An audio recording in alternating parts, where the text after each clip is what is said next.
Sahana Bhavatu Sahanau Bhunaktu Sah Viryam Karavavahai Tejasvinavadhitamastu ma vidvishavahai. Om Shanti Shanti Shanti. There are two types of Vairagya we saw yesterday. One is called Nirveda, Nirvedyam, and the other one is called Jnana Garbham.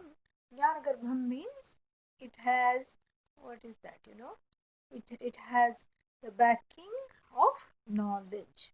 When we talk of knowledge, here it is not self-knowledge per se, because after all, this vairagya or this gaining of some objectivity has to do with being an upaya, an auxiliary background qualification for the knowledge. So here jnana garbha doesn't mean that the person who is having the vairagya here is fully quote unquote enlightened or has self knowledge, but has enough knowledge in terms of viveka. What is that? Nitya, anitya, what is nitya, what is anitya, and has the courage to give up that which is anitya. Anitya means that which is temporary, impermanent. So that courage the person has, and so that is what is called jnana garbham, because that discrimination is there. That discrimination here is called jnanam. So whenever the word jnanam comes, it doesn't have to mean atma jnanam. Okay, yeah. So this we have to be clear about. So naivedyam jnana garbham dvividham abhihitam tatra vairagyam adyam. So in the beginning of the study, the vairagya is described in a twofold way. What are the two kinds? One is nirvedyam. And what is nirvedyam? We saw that. Prayaha, prayaha means most of the time, mostly arising out of disgust and arising out of sorrow. So the first one arises out of sorrow. Dukkhavalokat bhavati. Avaloka means contemplating on that sorrow, kind of festering in that sorrow, and that sorrow is coming from what? Eshana dehe, from the desires, not just desires, unrequited, unfulfilled eshanas we have to add here. Eshana just means desire, but here we are talking of unfulfilled desires and desires that are unrequited and desires that have no no no way, like desires that have a dead end. This is what the whole thing is. So this kind of an unrequited desire and an unfulfilled desire is what we are talking about here in the Shatashloki as the cause of sorrow. This is what is meant when we say desire causes sorrow. If a desire is fulfilled, it immediately doesn't cause sorrow. In fact, it causes happiness. But here we are talking of a desire that is thwarted. That is not written here. We have to extrapolate and talk about it. So prayaha dukkha avalokat. Avaloka means looking.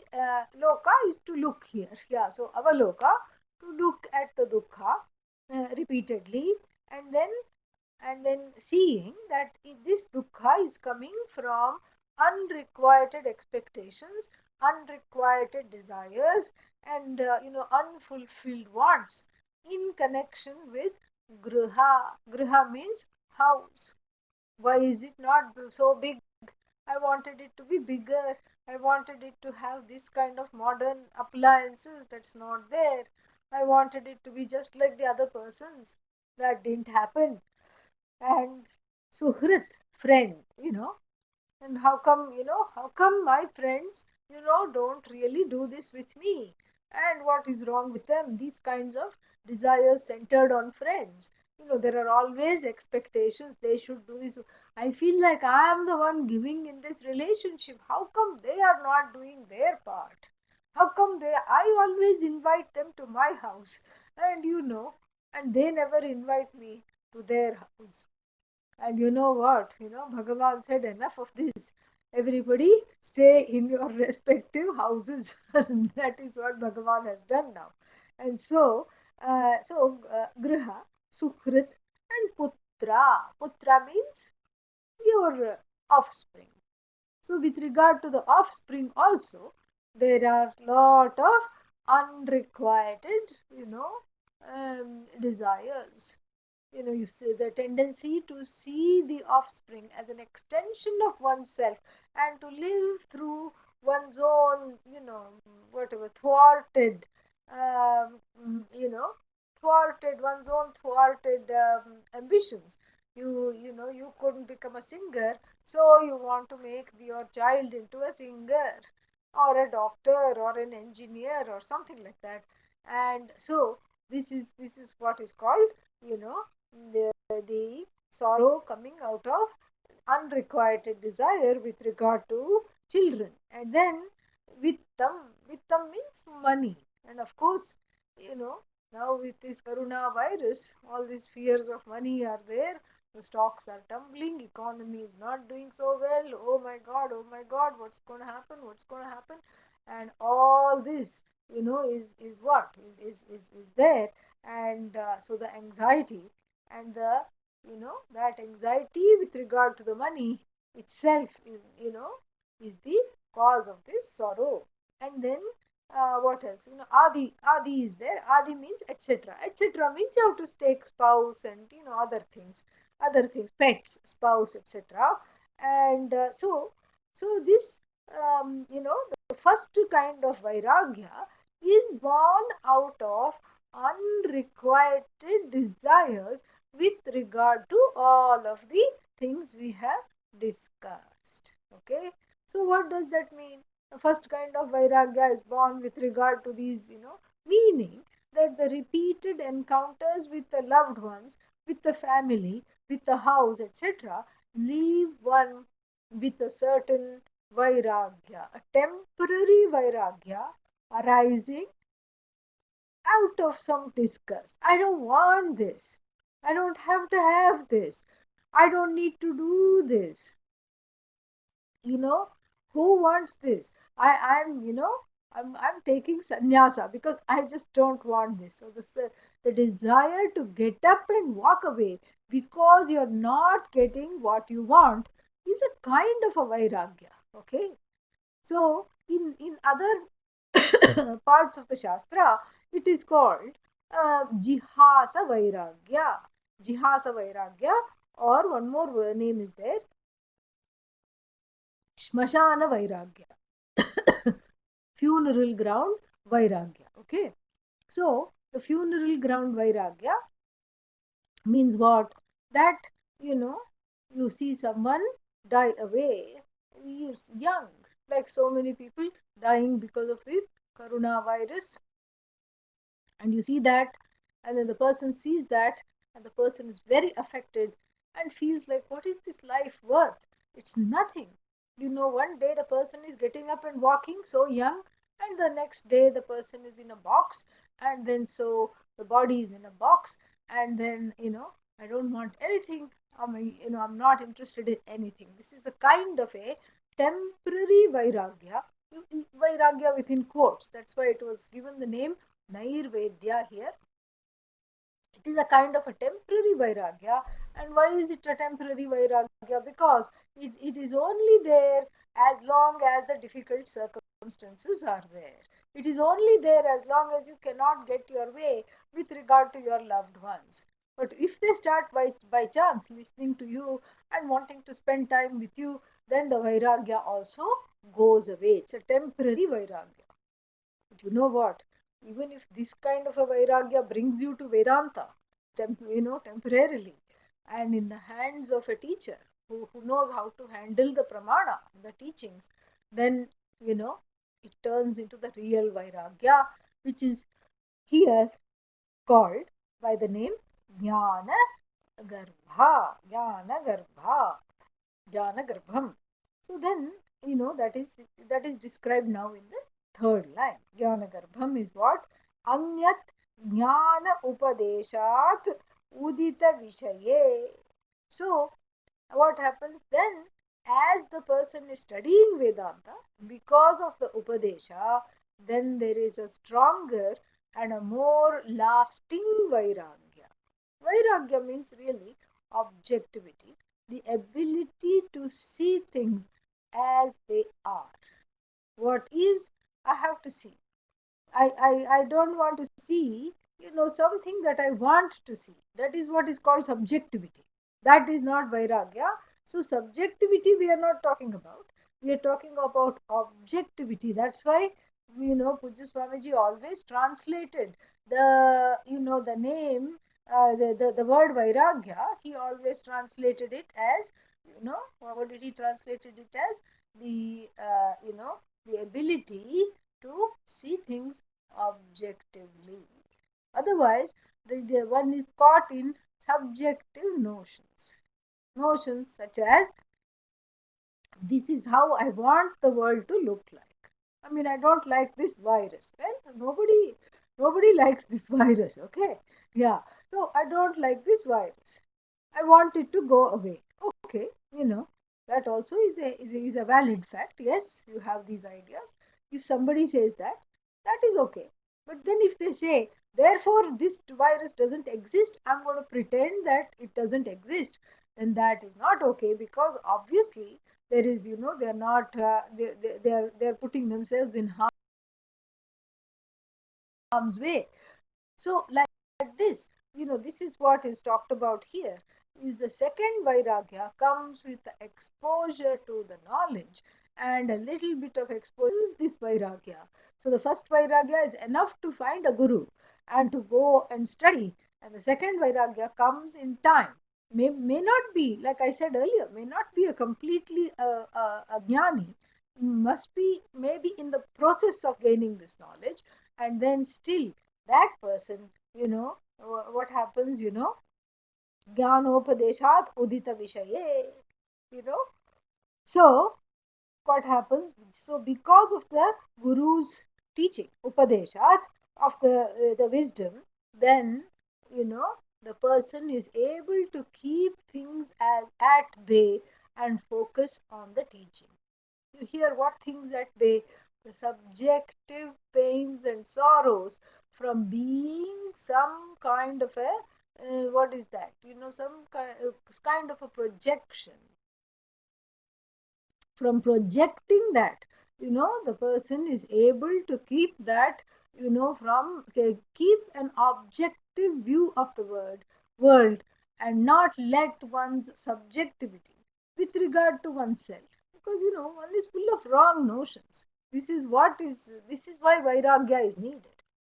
So these wrong notions are there, like, oh, why should I study Vedanta? It is an intellectual pursuit. I'm an emotional person, so this is not going to, this is not going to work for me. Well, you have to point out first to that person that this was a, even though you may be emotional, you have to tell that person what you just said was an intellectual cognitive conclusion. Yeah. So there is no such thing, this is not for the emotional, this is for the intellectual. All these are notions. And these notions are the ones, starting with one's own pet peeves, that are totally examined, that are totally and repeatedly examined in Vedanta, and that is what brings the objectivity. That is what brings the objectivity, nothing else. So this is what is examined. This is a wrong notion, obviously. No, the Vedanta is only for intellection.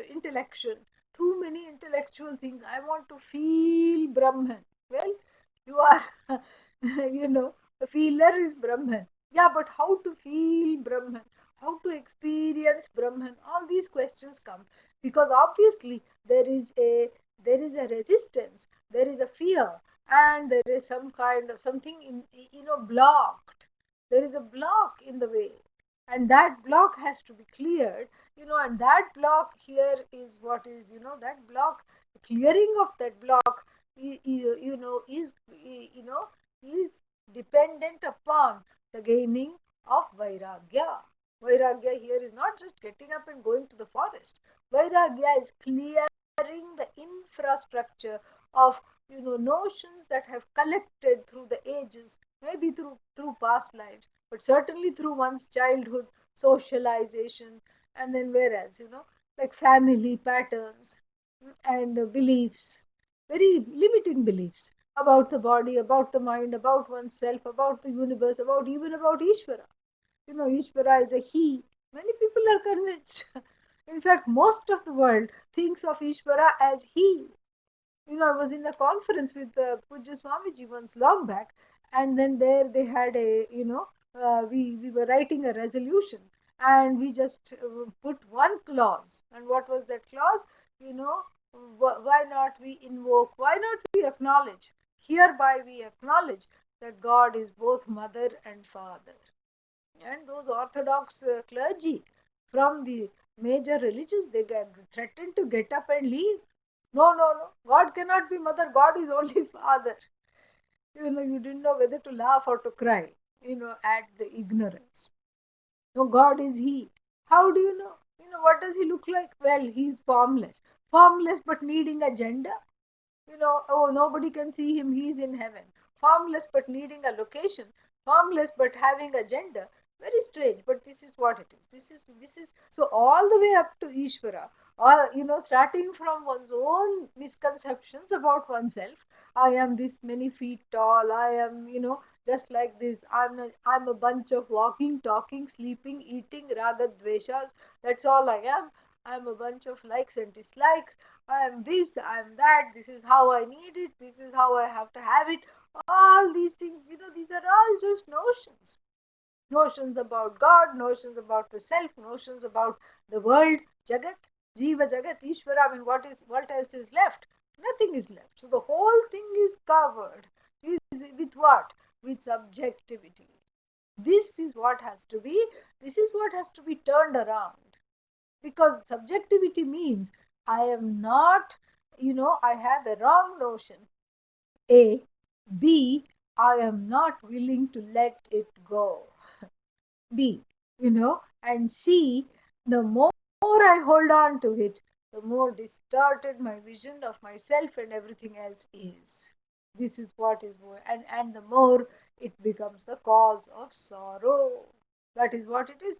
That is what we saw in the first two lines. That the person relating to the spouse, the person relating to the house, the person relating to the child and to the friend. So, what is that person doing? That person is only relating from the standpoint of what are you able to give me? You know, are you able to give me what I want? Then I love you. If you're not giving me what I want, I don't like you at all. You're the cause of sorrow. This is a very subjective view because that's why the person is in sorrow, because the person is not able to appreciate their child. You know, even though the child might be shining in its own way, but they're not able to see. It's such a loss for them. They're not able to appreciate their spouse because they're constantly hung up on whatever they want out of the person. They're not able to appreciate their child. They're not able to appreciate the spouse. They're not able to appreciate even their own house. They're not able to appreciate their friends because they are not getting whatever they want. This is what the whole thing is. So therefore, this is, that causes sorrow, and that makes one, this constant encounter with the subjectivity causes sorrow, and that subjectivity troubles one enough to come to Vedanta. And in the teaching, in the course of the teaching, the fog, the brain fog clears. the brain fog kind of clears enough to be able to see things for what it is, to be able to see everything for what it is rather than what it is not, or what I want it to be, or what I wish it was. All this has to go. And therefore, this is called Jnana Garbham Vairagyam. So, this Vairagya got in the process of gaining this knowledge is what, and so then, is what is makes you truly see the universe for what it is. And then, what is this universe? Unfortunately, we have a very what is that? A very graphic and a purposefully, deliberately disgusting metaphor. Vantavat heyam syat. Vanti means, vomit. Yeah. So vanti is vomit. So heyam means it. Once supposing somebody has some kind of a what is that? Stomach upset. They eat something that it doesn't unfortunately agree with them. It all comes out. And once it comes out, what is one's attitude to whatever has come out? Get that thing away from me, correct? There is, you want more than 6 feet distance. They say now, what is that? Spatial, it's not social distancing. I don't like that word. Spatial distancing. That's what it is. So there is a spatial distancing between you and that vomit. You don't want to be around it. You want to just throw it away, and you want to be as far away from it as possible.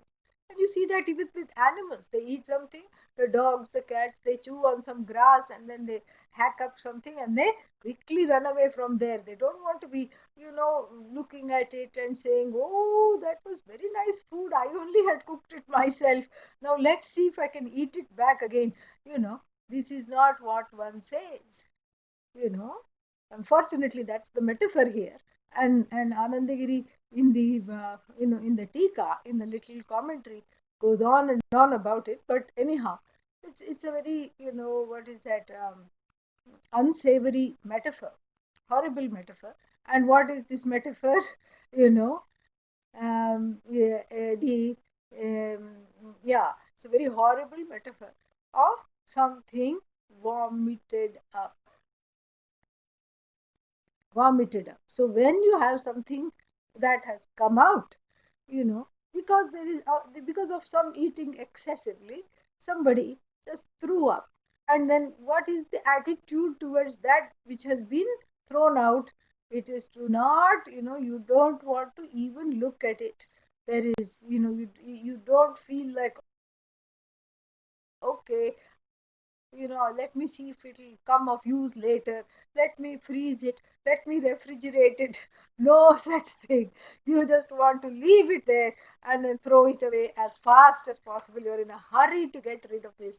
And so, like this, what is that? The whole, and so what is the Vanti here? The Vanti here is the whole world of finite objects. Because the person turns towards oneself. Yeah. So the whole world of finite objects is kept at bay. Kind of what is happening right now societally. That's what is happening.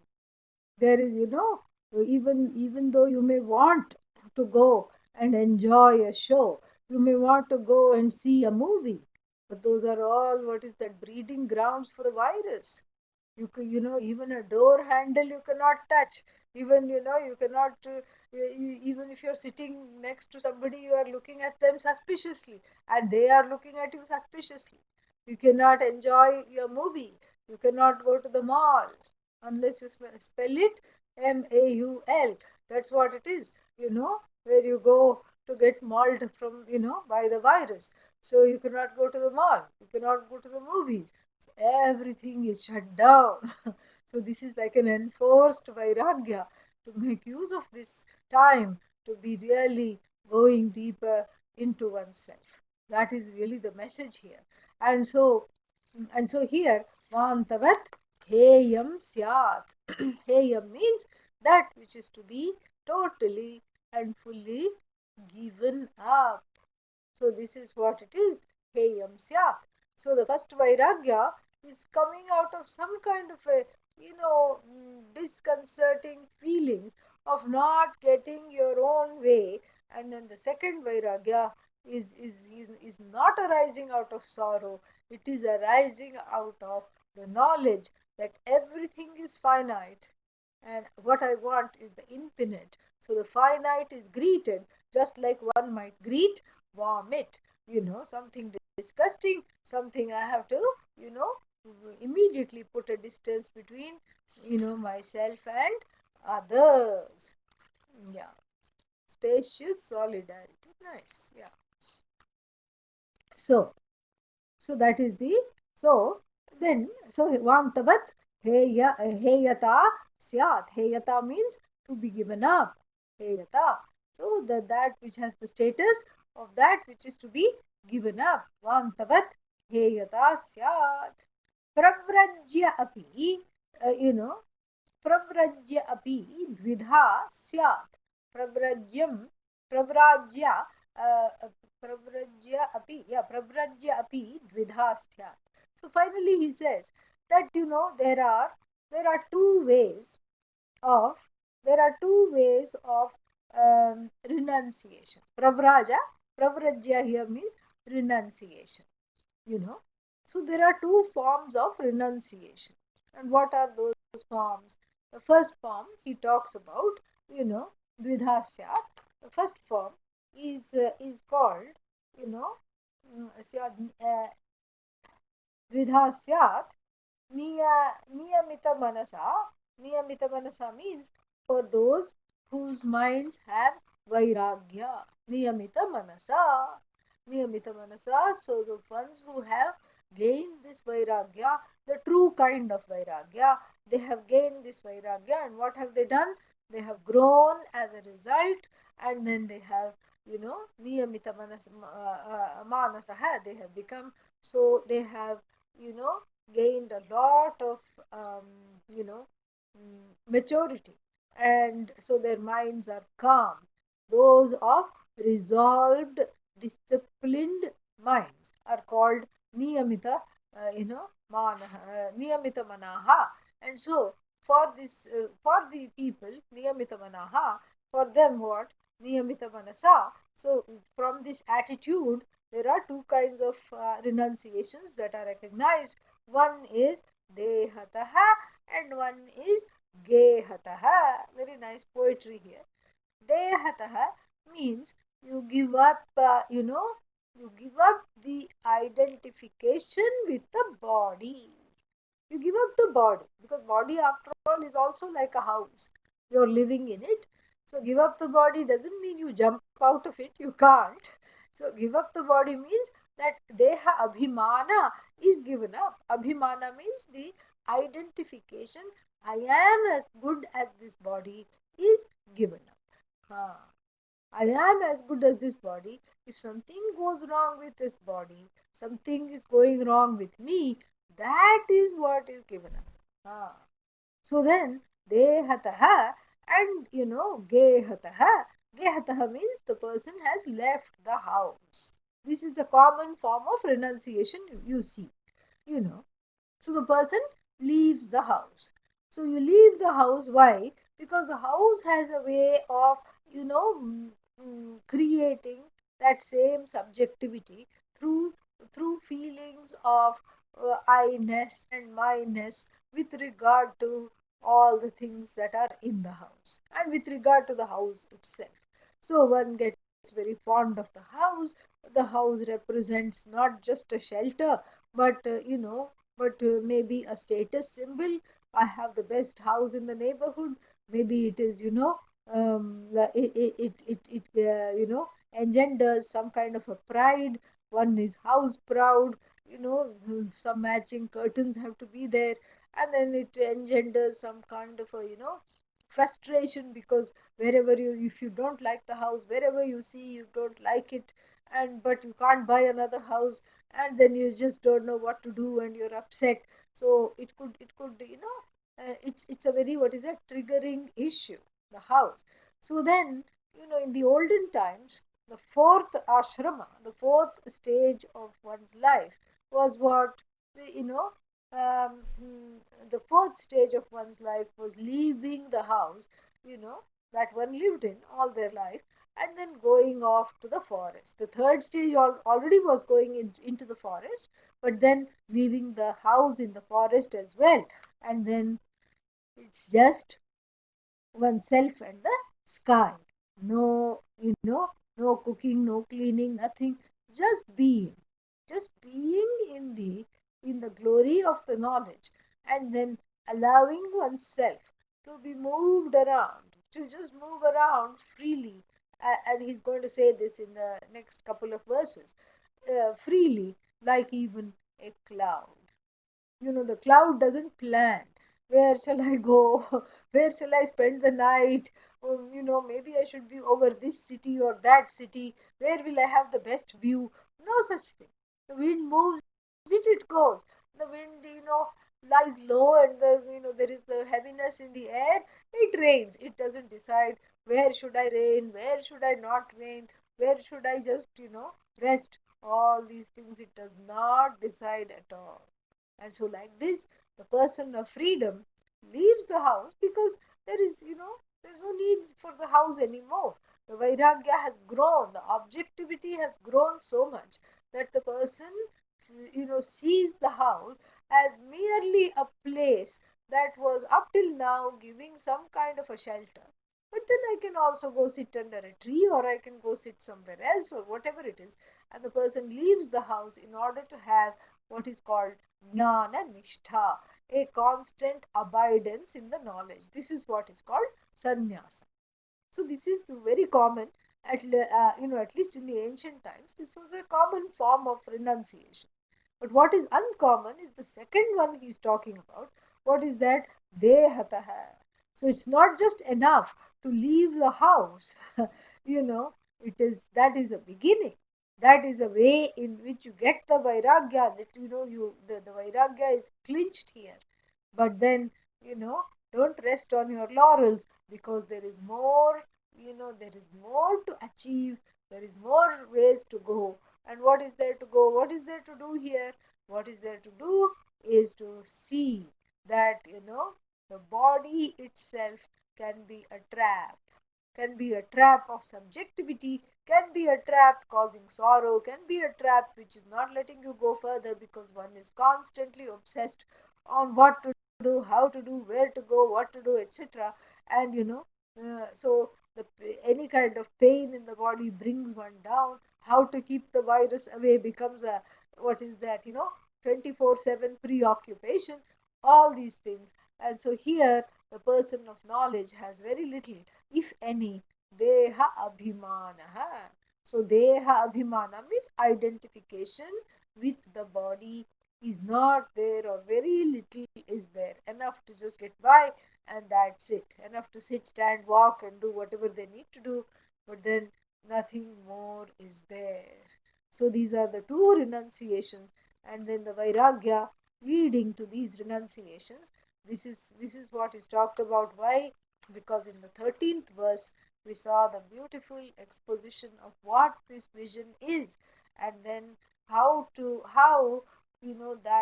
that vision is gained only through a only through knowledge.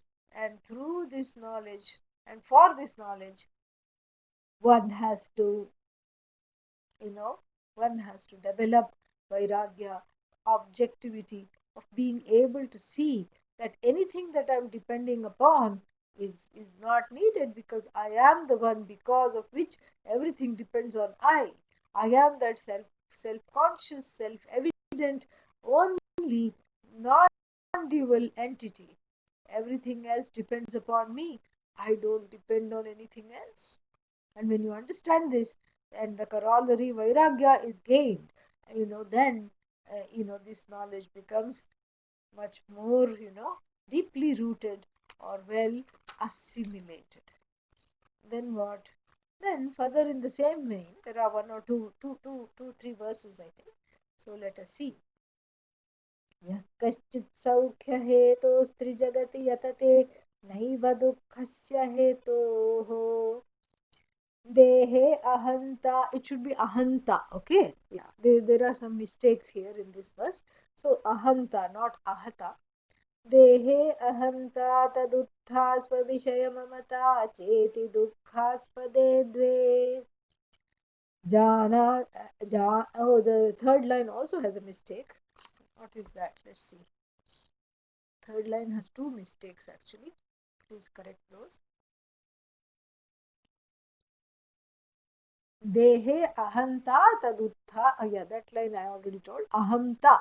And then third line. Janan roga abhighataadi anubhavati. Abhighataadyanubhavati. Yeah, that is okay. Abhighataadyanubhavati. So instead of janat roga, no.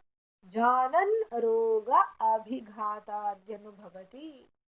Yato nitya dehatma buddhehe. That is correct. I think that is the same.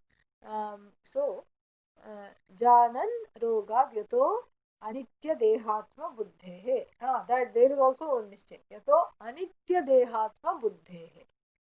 Should be there between yato and nitya. So dehatma buddhihi.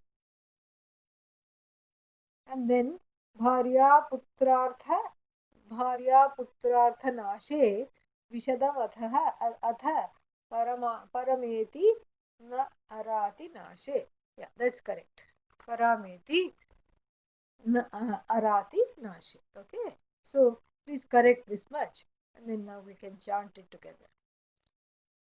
यः कश्चित् सौख्यहेतोस्त्रिजगति यतते नैव दुःखस्य हेतोः देहे अहन्ता तदुत्था स्वविषयममता चेति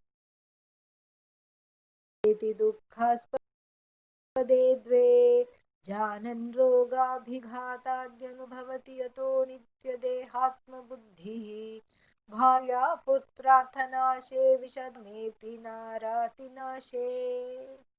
So, yaha kaschit. Yaha kaschit means the one who. One who means what? Purusha, any person. So, any person, any random person, what does the person do?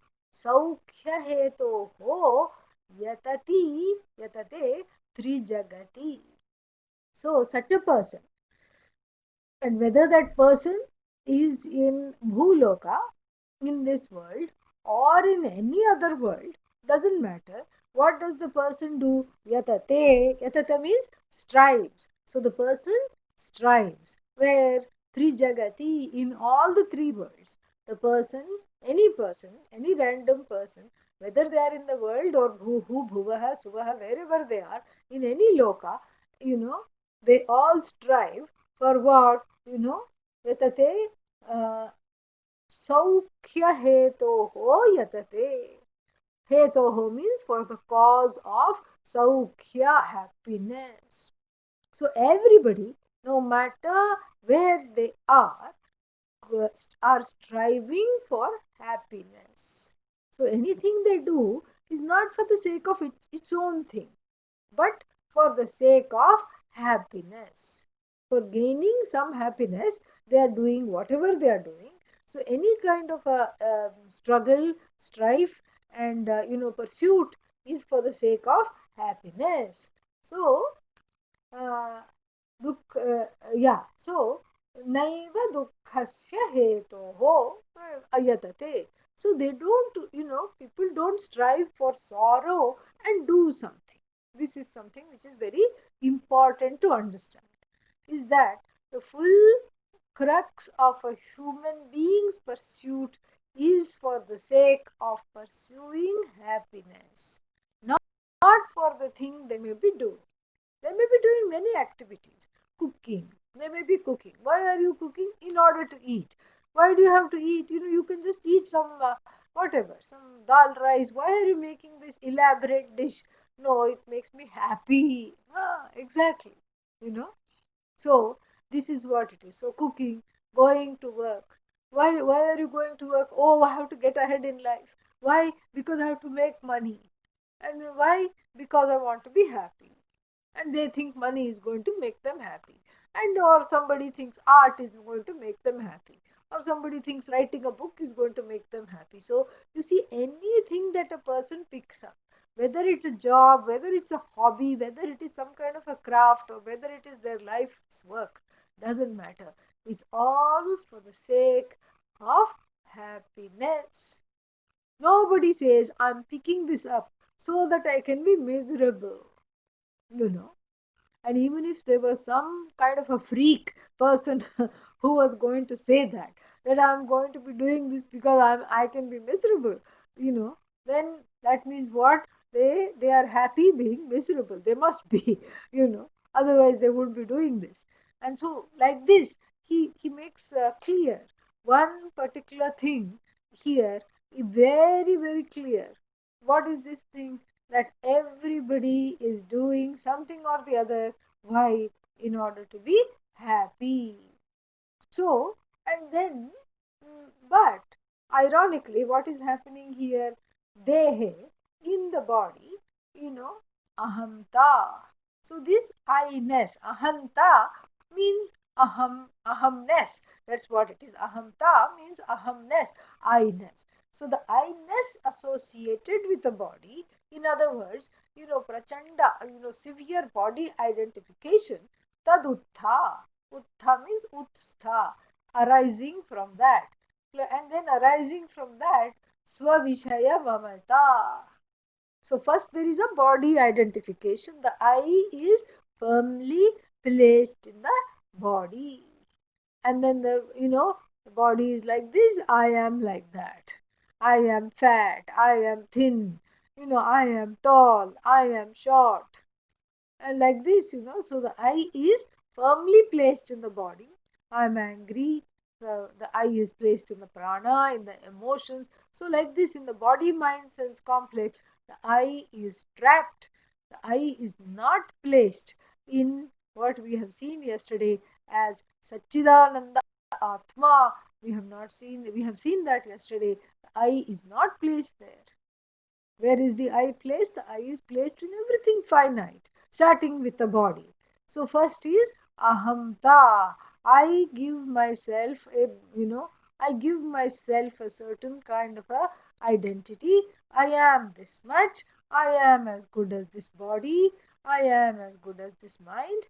And then I do transactions with the universe. I do transaction with the universe. What is this transaction with the universe based on? Is this mind? Then I have a different way of relating to this particular object or this particular person. you know then the stakes are high, and then I have a different way of relating. It's not mine. Okay, why should I worry about it? I'm not going to look at it. This is how it is. So there is a mind, and first there is I, not I. Okay, so this is the first level of distinction. I, not I.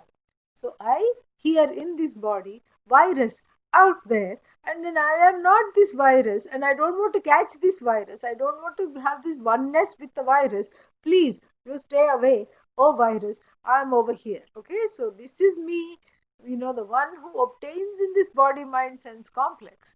And if you say that, that's okay. But really speaking, you're not saying that. You're saying, I'm as good as the body, I'm as good as the mind.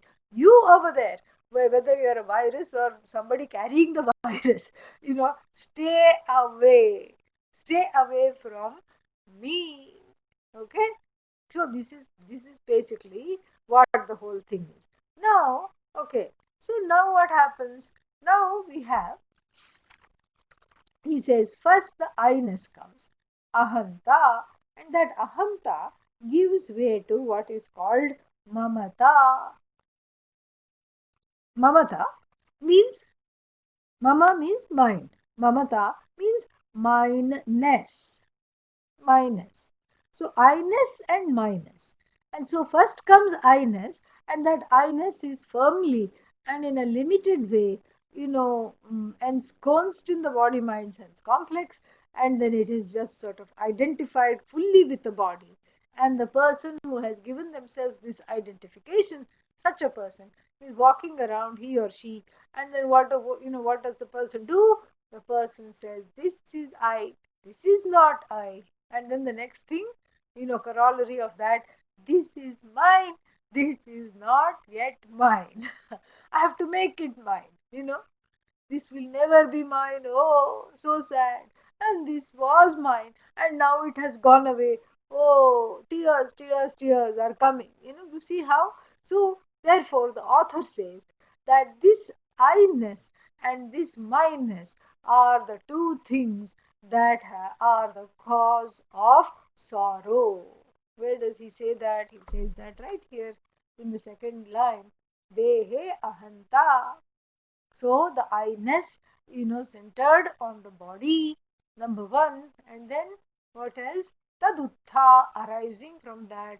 Svavishaya mamata, things that are, whatever it is, one's own objects, sense objects, things that surround one, things or people with whom the person has some kind of a close relationship with objects and people, etc. So, cha iti Dukkhaspade dve. They are the two causes of sorrow. Where? In the universe. So in the universe there are two causes of sorrow. The first one arising out of a wrong understanding of the very I that one has taken for granted, or so the first one, the first cause of sorrow is because one's self definition is flawed.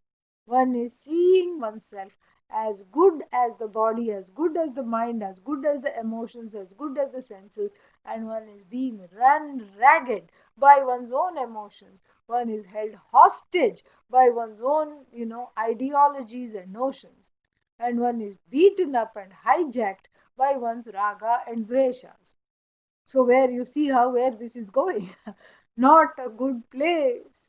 Not at all a good place. And so this is what the problem is. So this is where the whole problem is. And so therefore what?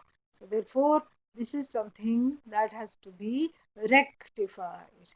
And that will come later. But then this is the first cause of sorrow. And why is it a cause of sorrow? Because as long as the I-ness resides in this body mind sense complex and is limited by the body mind sense complex, it can reside, no problem. But that's a fact. That is objectivity. But subjectively, if you look at the I as good as the body, as good as the mind, then then there is a problem, because if I am this, I cannot be that. If I am here, I cannot be there. And it is so many times you hear people say, "I wish I could clone myself." I have been invited to two parties. I have been invited to two kinds of trips, one cruise and another destination wedding. Which should I go? I wish I could clone myself. This is how people talk. So the first cause of sorrow is from not from limitation, from a limited identification of oneself as good as the body, as the mind, as the senses. So one identifies with the body mind complex, and that is why one is sad, because what can you do in this body? Nothing much. And then the body is aging, and so if you're identified with the body, you say, what? I am aging. And the body falls sick, and then what do you say? I am sick. And this is how it is. The body, the mind is sad, and you say, I am sad. So the body attributes, dharma of the body is misplaced on the self, the I, which has nothing to do with the body.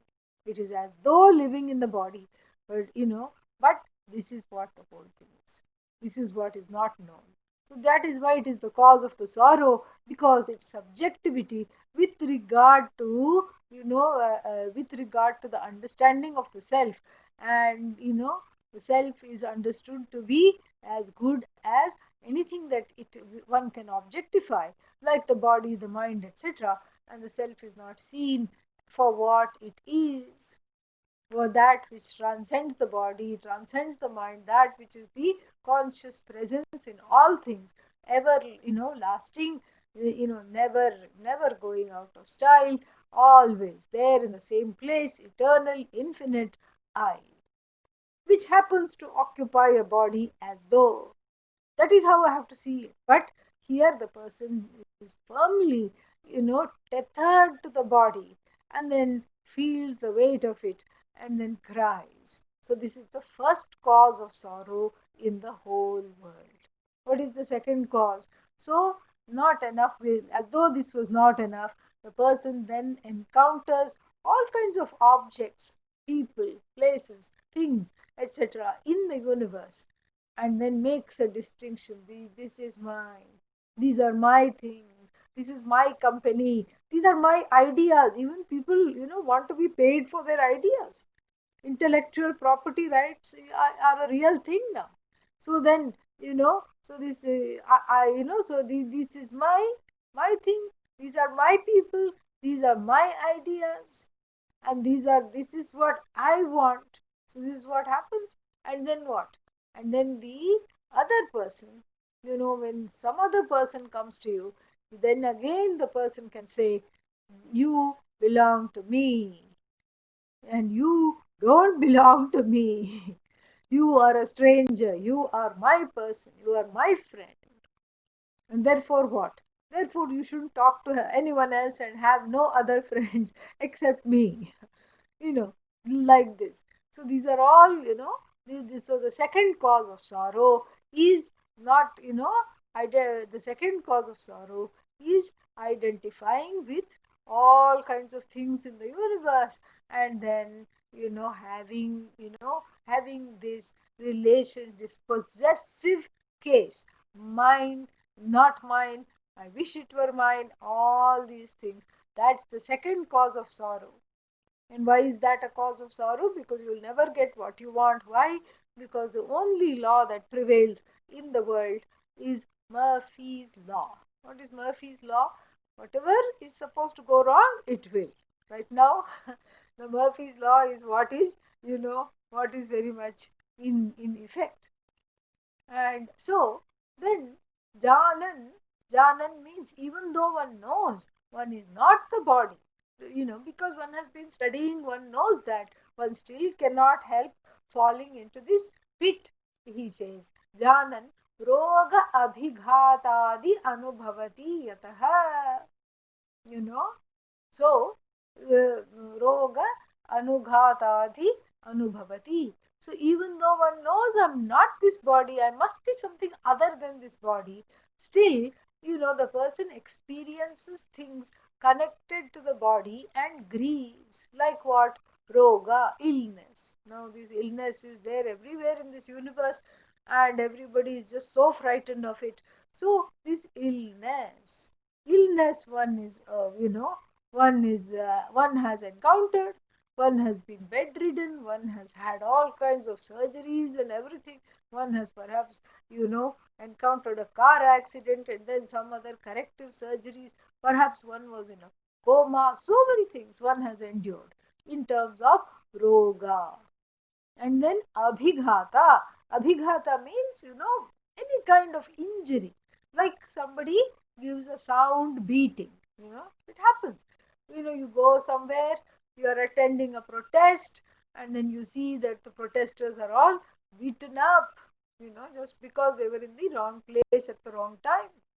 You never got beaten up, but then the other people got beaten up. You were able to make it out safely, but the other people got beaten up. There were police, there were other, riff-raff elements, and then it got ugly, and then people got beaten up for no fault of their own. So this is what is called tadana. Tadana means beating, being beaten. Like abhighata, another word for that is abhighata. So through insult, injury, sickness, etc., even though one knows, one repeatedly feels bad. Oh no, I was unfairly targeted. Oh no, I was dissed. This is the teenagers' lingo. Dissed means disrespected. I was dissed. And then, oh, somebody threw some shade.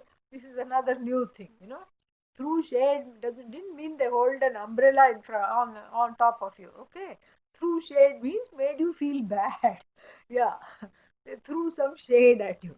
Okay, so that is a current whatever trendy expression, throwing some shade, meaning that they met you, they met you have met your match because they threw some shade. So like this, people get upset, people get upset people get so sad, all because of this I, ahankara, that is in the body mind sense complex.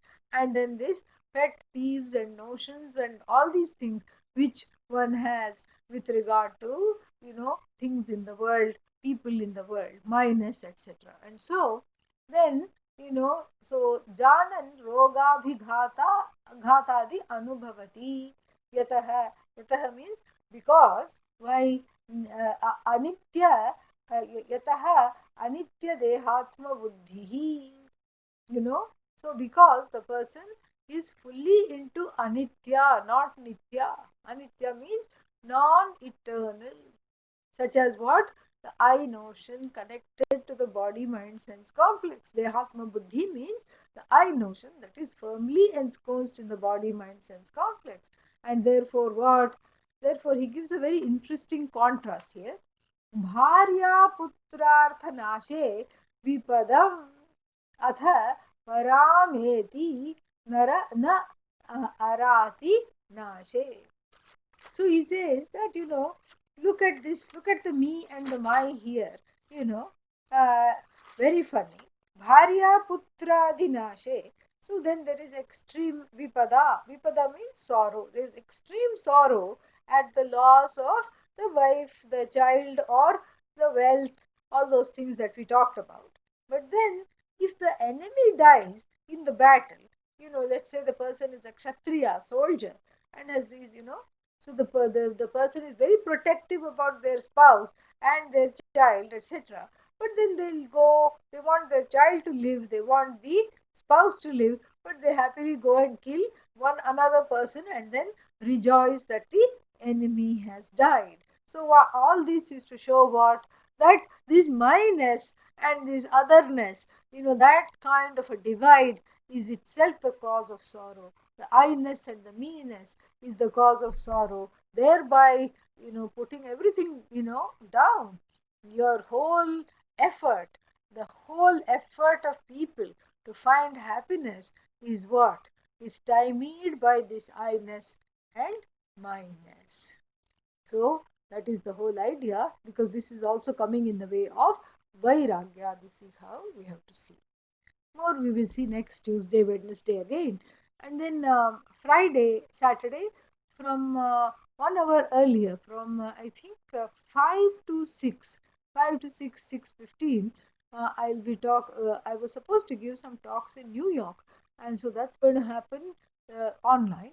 And so that is, that is on Vedanta in the age of coronavirus. And then on, what is that?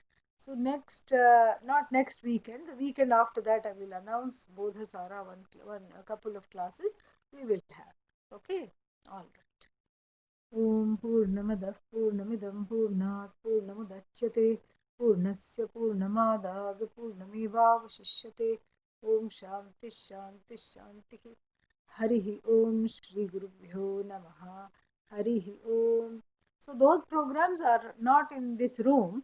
So you can please download the clickable, what's its name? Clickable thing here, which is there. March, April, it is called. I don't know what happened to that thing. Yeah, March, April Vedanta programs, it's called. 172 KB. You can click on that flyer, okay? And then you will have all the programs. All right.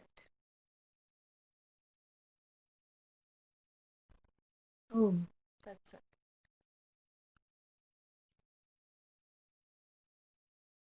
Om. Om.